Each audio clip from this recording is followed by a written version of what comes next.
Well, hello and welcome to part one of a little short series on arc fault breakers.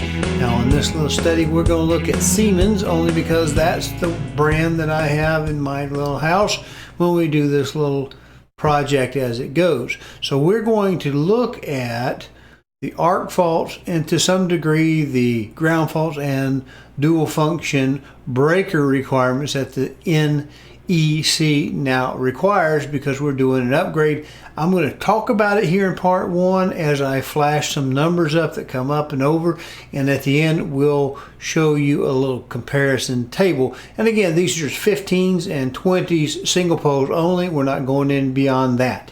So with no further ado, let's get the show started.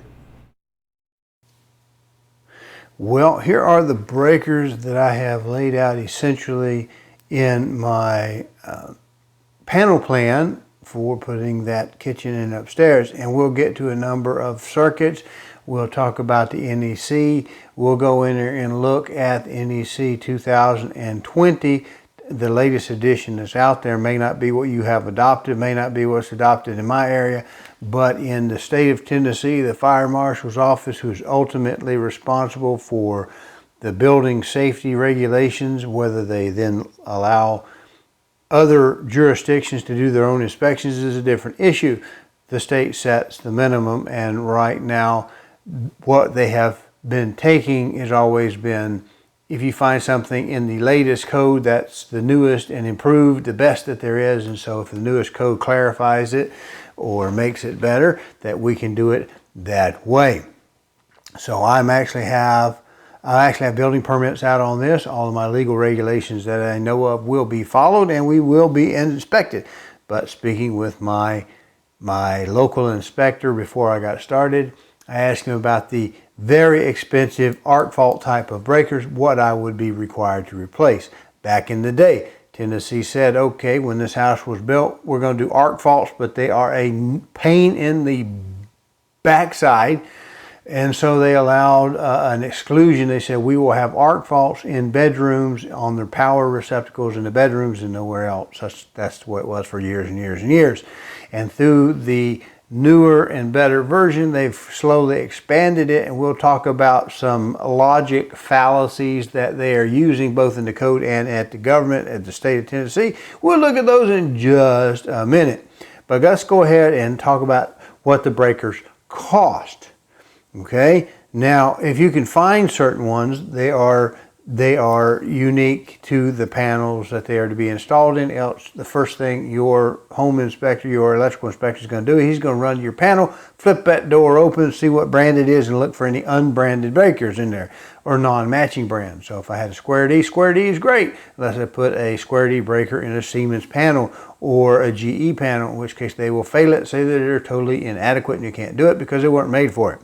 So the first thing that a homeowner gets caught with usually is having a bad branded breaker or a breaker that doesn't match the panel board. They like to catch that. It's easy, it's quick, and they get instant failure, and they get to call you. You get to call them back with a new permit later on. So here what we have are what we call dual functions. Okay, these are for the existing requirements for GFI around a water source, particularly since I'm putting in a little bit of a kitchen to do sausages and whatnot, maybe bake a little bit of bread. I need a countertop receptacles, at least 2 circuits. We'll show you where they come from, and they have to be ground fault protected. But they also, because they are receptacles, will also have to be arc fault protected, as we have adopted here locally. Now, talking with my inspector, he suggested I just save the money and go with the arc fault, ground fault combination or dual function. I don't know exactly how people will phrase it. These Siemens use the terminology dual function. So this takes the place both of an arc fault type of breaker and the GFI type of breaker and or receptacle that you see at that first outlet in like a bathroom or outside or in your kitchen and whatnot. So this takes care of both of them. These 2 breakers, I did mail order. I couldn't find them locally. So I mail ordered them to fit my panel, and they were $110 for those 2 breakers. But look on the bright side. We saved the 20 bucks it takes to put a ground, a GFIC receptacle in. Now that's what they normally run, about $15, $20, $22 retail locally.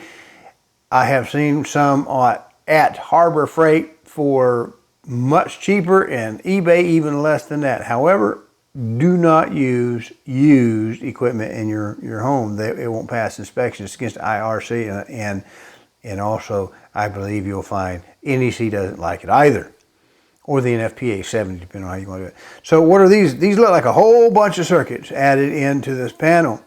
And what we had upstairs, I'll show you a picture of it, is what we call a 20-30 panel, where it's got 20 spaces but can take up to 30 circuits. And what we have is these, what we call tandems, because tandems are 2 together, which is different than a half-size breaker. Some old panels may have actually been made to have a half-size breaker, which they'd snap in by themselves.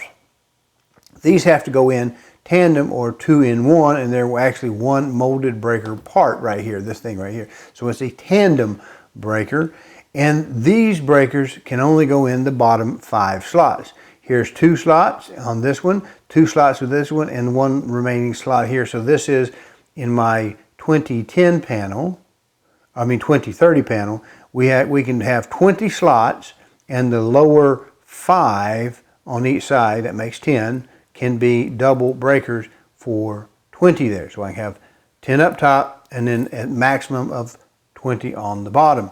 You cannot put, in most cases, check with your manufacturer, you most likely cannot put a tandem or and I wouldn't use the word double breaker, because a lot of times double refers to double pole, meaning a 240 volt breaker. So these right here are tandem breakers. They're single, independently operated. They work in the same body. They snap in 1 slot, and they have on the bottom, I'll show you a picture of the panel here in just a second with a little bit different video showing you why these can only go in the bottom 5 slots. So this looks like a lot of circuitry to be adding to a panel. And in fact, it may seem that way. Well, we've just discovered that these are just for the 2 minimum required 20 amp circuits, 120 volt circuits for the countertops in the kitchen. These are appliance circuits. They must be 20 amps to handle coffee pots and appliances, that sort of thing. So there's 2 of those. And then we have, that's required.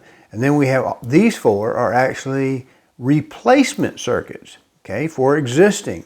I have 2 bedrooms upstairs that were on all arc fault. They will remain unmodified. But I do have 3 rooms that are unfinished. They are unfinished. So 1 of them and 2 of them I'm actually finishing. So I'm modifying those circuits. I have to upgrade those breakers.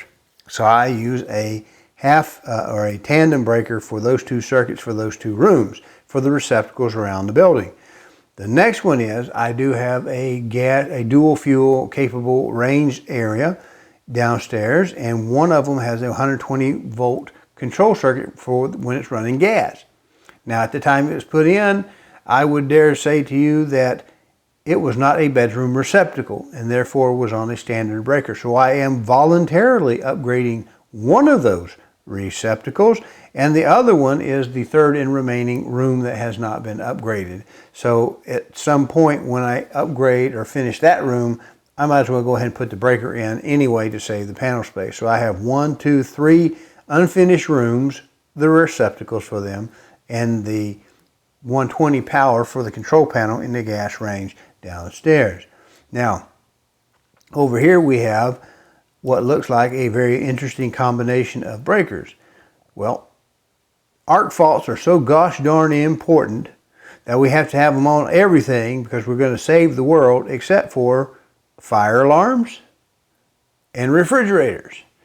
The problem is that anything with a motor typically wants to trip an arc fault because they use brushes, and every time that motor moves from one set of magnets inside the rotor, it arcs a little bit. So they're terrible for those sort of things, but we got to have them anyway. compressor in your refrigerator is a motor, so it probably arcs a lot. So we know that they're so important, except we're not going to put a fire alarm on it in case it nuisance trips, and we're not going to put a refrigerator on there in case it nuisance trips and somebody has to call their legislator fussing about why their food is rotten because the stupid breaker tripped. Now this in the middle is for a mini split. And what we have here on this is actually broken and defective, has to go back, but it will work for illustration. This is a double 30, or a 2-pole 30 by 2 to fit 2 slots. So you get the 2 tandems in here, and they're both common trip. So this outer set is common trip, this inner set is common trip, and this is for the double ovens and the little cooktop. Down below, only one of these is being used, and that's for a dedicated circuit run to the proofer that you may have seen in some of the videos where I make bread. So it's just a little 15 amp, just goes to one single standalone receptacle, and it's going on to arc fault. So we've hit our 10-minute mark. We'll probably split up into part 2 where we'll look at the codes, the NEC codes for these breakers, and then we'll find out later on whether or not, when we put them in there, whether or not Mr. Inspector lets us pass.